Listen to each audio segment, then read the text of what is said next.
शफीलिया अहमद के पिता इफ्तिखार अहमद की शादी एक दानिश महिला से हुई थी, जिससे उनका एक बेटा था। पाकिस्तान में रिश्तेदार के दबाव के आगे झुककर उन्होंने अपनी चचेरी बहन फरजाना से दूसरी शादी की थी। शादी के कुछ दिन बाद ही शफीलिया अहमद का जन्म जुलाई 1986 में वेस्ट यॉर्कशायर के ब्रैडफोर्ड में हुआ था। शफीलिया के जन्म के तुरंत बाद ही परिवार वरिंगटन शहर में रहने चला गया। शफीलिया पढ़ाई में अच्छी थी। वह एक वकील बनना चाहती थी। इफ्तिखार अहमद का परिवार छुट्टियों में पाकिस्तान आ जाता था। बात 2003 की है। पाकिस्तान की यात्रा के दौरान शफीलिया ने ब्लीच पी लिया था, जिसे आत्महत्या का प्रयास बताया गया था। शफीलिया को 3 महीने से अधिक समय तक अस्पताल में भर्ती रहना पड़ा। उसके माता पिता ने दावा किया कि यह एक साधारण गलती थी और रात के अंधेरे में शफीलिया को समझ नहीं आया कि वह ब्लीच है। शफीलिया ने माउथ वॉश समझकर ब्लीच पी लिया था। मीडिया रिपोर्टों के अनुसार शफीलिया ने अस्पताल में रहते हुए एक अन्य मरीज से कहा कैसे उसके माता पिता ने उसकी शादी उसके चचेरे भाई से करने की कोशिश की थी। मुझे वह लड़का पसंद भी नहीं है। उसने आगे कहा उसके माता पिता ने उसे पाकिस्तान ले जाने के लिए नशीला पदार्थ दिया था। हालांकि उसके माता पिता ने इस बात से इनकार किया था। 27 मई 2003 को शफीलिया वापस वरिंगटन आ जाती है।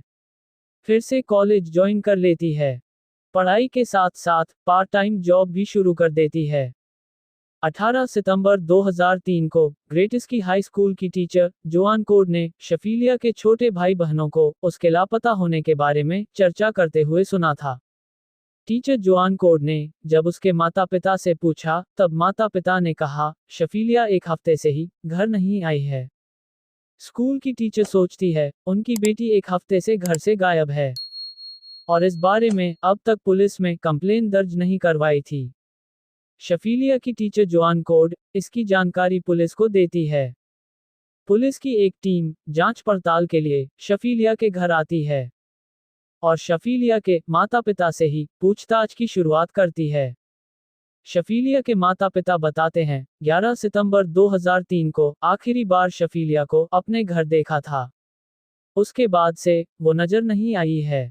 इस पर पुलिस वाले कहते हैं जब आपकी बेटी एक हफ्ते से गायब है तो आपने अब तक पुलिस में शिकायत क्यों नहीं करवाई। इस पर शफीलिया के माता पिता जवाब देते हैं कि ऐसा पहली बार नहीं है जब शफीलिया घर से गायब हुई है, बल्कि ऐसा पहले भी कई बार उसके साथ हो चुका है। इस बात की पुष्टि करने के लिए पुलिस रिकॉर्ड की जांच करती है। तब पता चलता है वास्तव में पहले भी शफीलिया कई बार घर से गायब हो चुकी है। पहली बार तो जब शफीलिया की उम्र महज 12 साल की थी। तब 12 मार्च 1988 में अपनी छोटी बहन के साथ घर से गायब हो गई थी। शफीलिया के माता पिता ने भी तब मिसिंग रिपोर्ट दर्ज करवाई थी। हालांकि तब शफीलिया शाम होते होते घर वापस आ गई थी। पुलिस रिकॉर्ड के मुताबिक वो दूसरी बार 25 नवंबर 2002 को घर से भाग गई थी। तब भी शफीलिया के माता पिता ने मिसिंग रिपोर्ट दर्ज करवाई थी। काफी खोज करने के बाद पुलिस को शफीलिया एक पार्क में बैठी मिली थी। पुलिस रिकॉर्ड के मुताबिक तीसरी बार 3 फरवरी 2003 को अपने एक दोस्त के साथ घर छोड़कर भागी थी। इस बार शफीलिया 2 दिन तक घर वापस नहीं आई थी। फिर 5 फरवरी 2003 को अनाथ लोगों के लिए बनाए हुए सेफ हाउस में चली गई थी। वहां जाकर उसने अपने माता पिता के खिलाफ घरेलू हिंसा और मानसिक उत्पीड़न की रिपोर्ट दर्ज करवाई थी। रिपोर्ट दर्ज होने के बाद पुलिस वाले शफीलिया और उसके माता पिता से बात करते हैं। सब क्लियर होने के बाद शफीलिया वापस अपने माता पिता के घर चली जाती है। इसी के बाद 18 फरवरी 2003 को पूरे परिवार के साथ पाकिस्तान चली जाती है। वहां से वापस आने के कुछ ही दिनों के बाद गायब हो जाती है। माता पिता के बयान के बाद और पुलिस रिकॉर्ड से ये साबित होता है कि शफीलिया पहले भी कई बार घर छोड़कर भाग चुकी है। इसीलिए पुलिस वाले को लगता है कि इस बार भी शफीलिया अपनी मर्जी से कहीं भाग गई होगी। पुलिस भी अपनी जांच जारी रखती है, लेकिन कहीं से भी शफीलिया का पता नहीं लगा पाते। दूसरी ओर मीडिया वाले शफीलिया को खोजने की मांग जारी रखते हैं। पुलिस धीरे धीरे अपनी जांच आगे बढ़ाती है। शफीलिया के घर से पुलिस वालों को शफीलिया की लिखी हुई बहुत सारी कविताएं और लेख मिलते हैं। कविताओं से पता चलता है वह अपने घर के माहौल से खुश नहीं थी। शफीलिया की कविताएं जब लोगों तक पहुंचती है तब यह मामला और भी गहरा होने लगता है और पुलिस वालों पर शफीलिया को ढूंढने का दबाव बहुत ज्यादा बढ़ने लगता है। तब पुलिस वाले एक्शन में आते हैं। जहां शफीलिया आ जा सकती थी उस हर जगह की तलाश करते हैं, लेकिन कहीं से भी उसका सुराग नहीं मिलता है। फिर पुलिस वाले को एक सीसीटीवी में शफीलिया की तस्वीर मिलती है। सीसीटीवी की फुटेज जब शफीलिया के माता पिता को दिखाई जाती है तब वो इस बात की पुष्टि करते हैं कि सीसीटीवी की फुटेज में दिख रही लड़की शफीलिया अहमद है। ये तस्वीर लड़की गायब होने के कुछ दिन बाद की थी। जब शफीलिया के माता पिता अपनी बेटी की पहचान कर लेते हैं तब पुलिस वाले यह मान लेते हैं कि शफीलिया अहमद जिंदा तो है।